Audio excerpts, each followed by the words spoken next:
If you want to stand out from the crowd, one way you can do it is visually. So I think for this reason, it's very important to not only design for commerce, but to build for design or for content.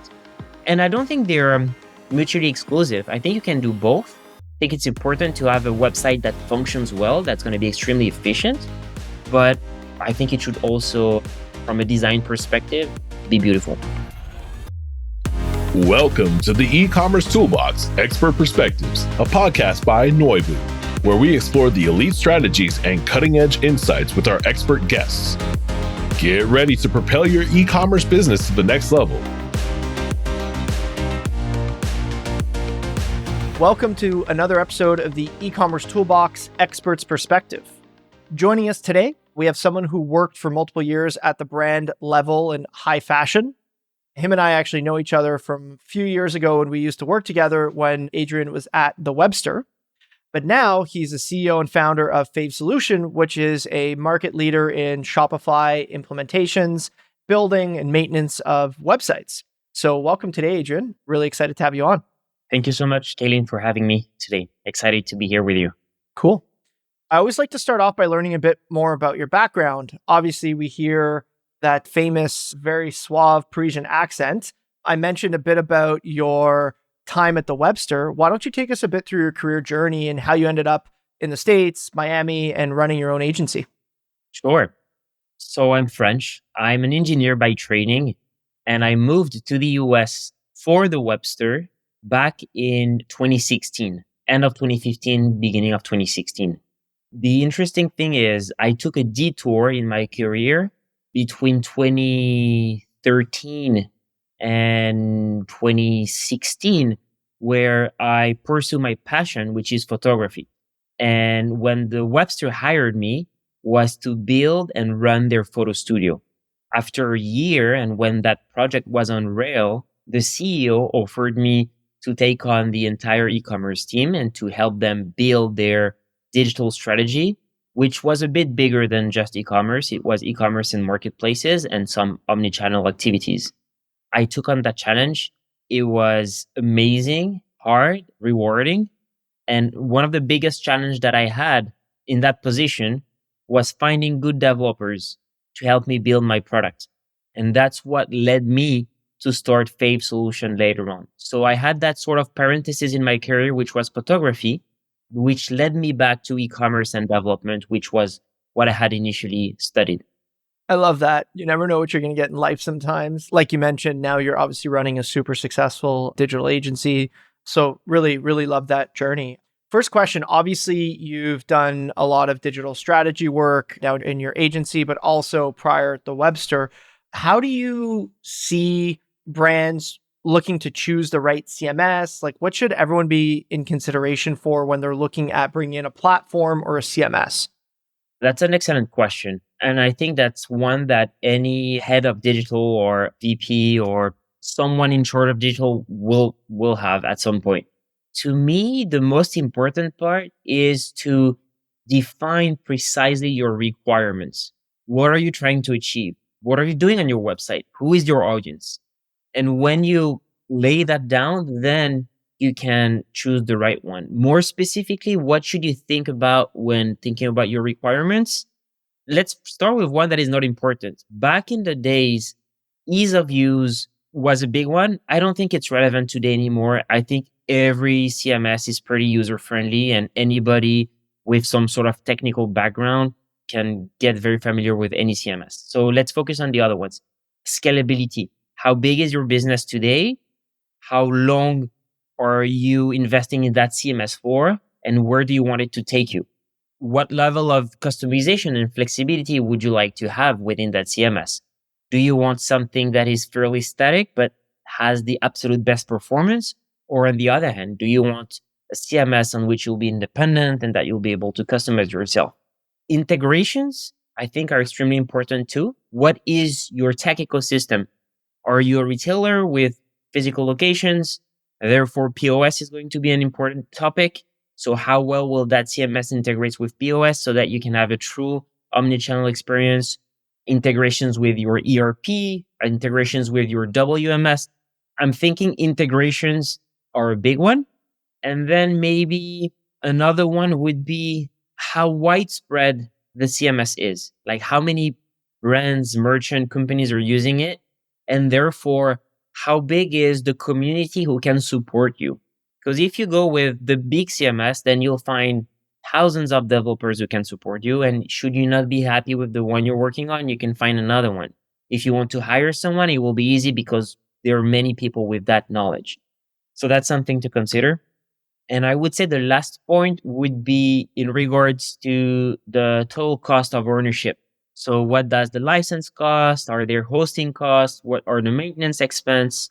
Potential add-ons, modules, apps, whatever it may be, so that you have an idea of what it's going to cost you to run your business on that CMS. I think these were the key points for me. Makes sense. And I think we hear the engineer in you kind of come out where it's like, hey, let's clearly define what we're looking to actually do. Let's understand the constraints. Obviously, if you're a 3-person D2C company versus a multinational with 150 retailers, an ERP that was built in the 70s, your requirements for a platform are going to be completely different. Having done obviously some digital strategy work and interfacing with a lot of brands and being at the brand level in the past yourself, have you ever seen an example of the wrong platform or the wrong CMS chosen at a brand level? And like, what impact did that have for the brand, right? Whether in the form of costs or in the form of just lack of flexibility and lack of ability to just kind of execute on their strategy. Yes, I have seen that.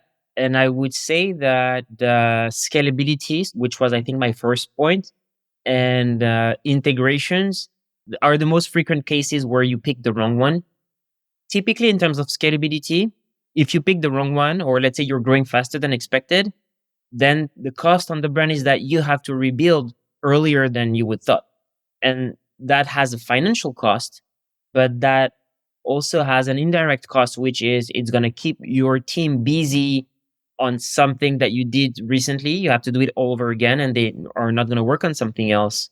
And also, there is always data loss when you're doing a migration. I mean, in an ideal world, there is none. But the truth is there are some friction. There are some things lost in translations. If you look at your analytics afterwards, it's never going to be a perfect smooth line when you transition from one to another one. The second one was integrations. In terms of integrations, same thing. You have not anticipated that you were running on an ERP from the 70s. And next thing you know, you are upgrading your ERP. That was on the roadmap, but you didn't think about it when you built your website. And now the new one is not extremely compatible with your CMS, but ERP is the core of the business. So probably more important than CMS, and definitely more challenging to change than the CMS. So then you have to do it again. And I would say in terms of cost or headaches for the company, they're about the same as the one for the first point. That's great. And you actually touched on one of the next questions I had, which is data loss during migration. I mean, just a general theme of question for you. Do you think brands need to set the expectation that it's one step back, 2 step forward at launch? Launches are always hairy. You mentioned data loss. You have to rebuild all your analytics. There could be issues when you first launch. Like, how do you look at that? And how do you make sure you set the right expectations that like, hey, conversion will probably decrease in the first week, but net, we're going to come out on top a couple of weeks or months later? Okay, let's dive on a few points. Data loss. Let's be more clear. More than pure data loss, you're going to have some differences, discrepancies. One common that is a friction point for users are passwords. Most often, when you're migrating the user base, you're migrating the historical orders. But when it comes to password, it's a challenge. And in a lot of cases, you can't migrate them. So what you end up doing is next time they log in, they will be asked to reset the password. We can frame it in a nice way, or we can proactively email them. But that's a typical friction point.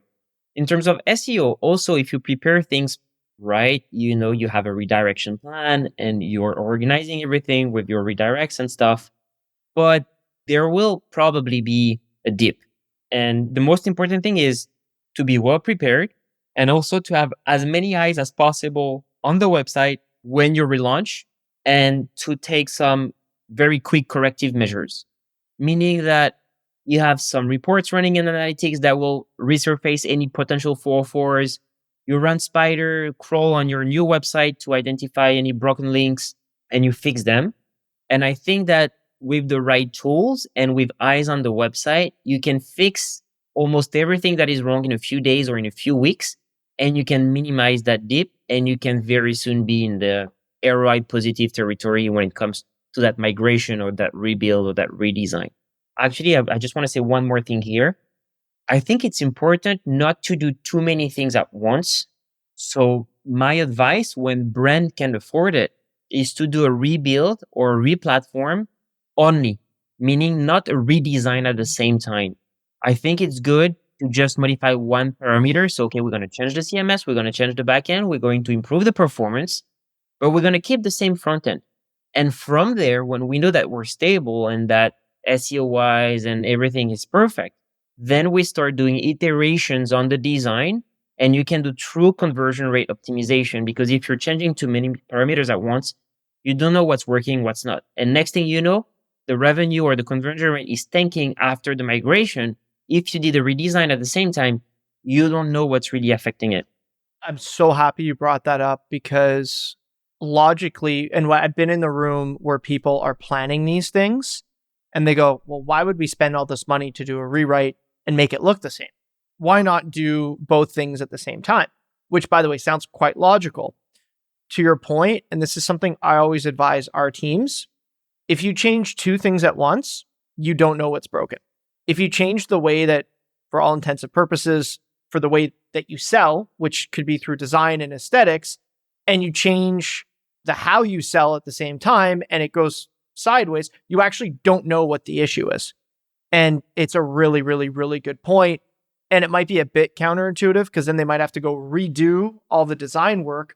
But I think when there's millions of dollars on the line, which typically there is in most e-com cases, I think you bring up a great point that I've seen done wrong so many times. Absolutely. And the thing is, once you have properly migrated to your new platform, once you have a clean and optimized build, it's easy and less expensive to do these front-end changes. And you can do them with the data to back them, and you can A/B test some of them. Obviously, some of it you can do when you're rebuilding or replatforming, like what's obviously wrong on the old site, you will change. But for the most part, I think it's best to keep it as is and do it in iterations in a second phase. I love it.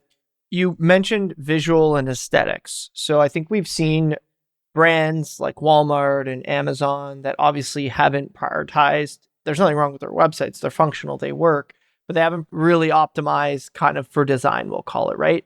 And then you see other brands, part of the Kering Group, LVMH, Richemont, where they spend a lot of time on their functional design of their boutiques and their website. How important do you think visual and aesthetics is to a brand and a website? And do you think it really depends on their strategy in terms of how much they should lean into it or not? Very curious to hear your thoughts on that. How a website looks, or the visual or the design, I think is extremely important on many different levels. It's the first impression people are going to have with your brand. So that's what's going to stick with them. So it might as well look beautiful and make them want whatever that you're selling.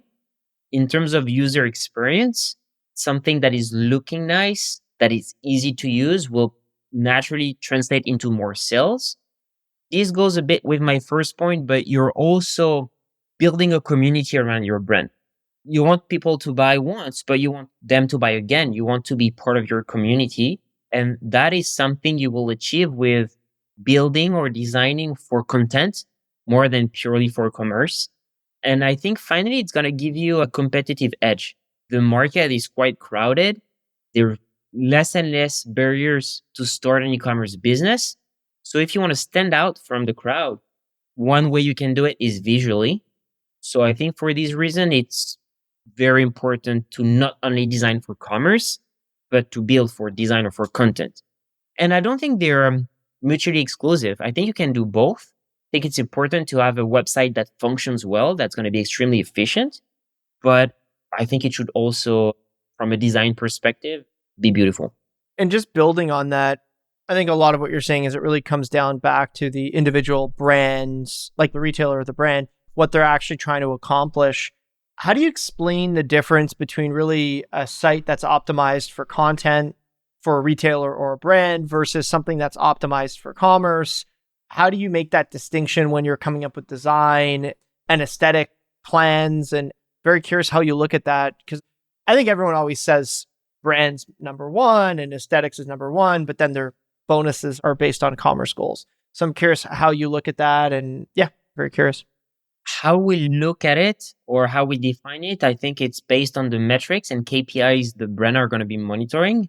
But if we step back a bit, before deciding for one or another, and I think you can do both, but usually there is one that is more important than the other one for you.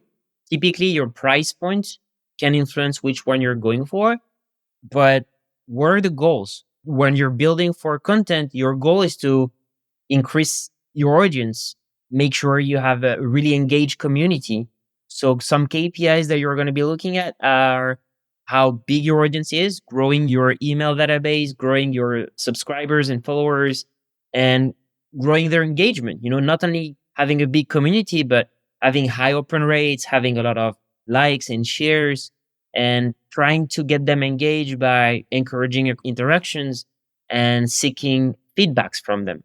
While on the other hand, if you're optimizing for e-commerce, then you're more in the typical conversion rate optimization playbook. So you're going to look at your funnel.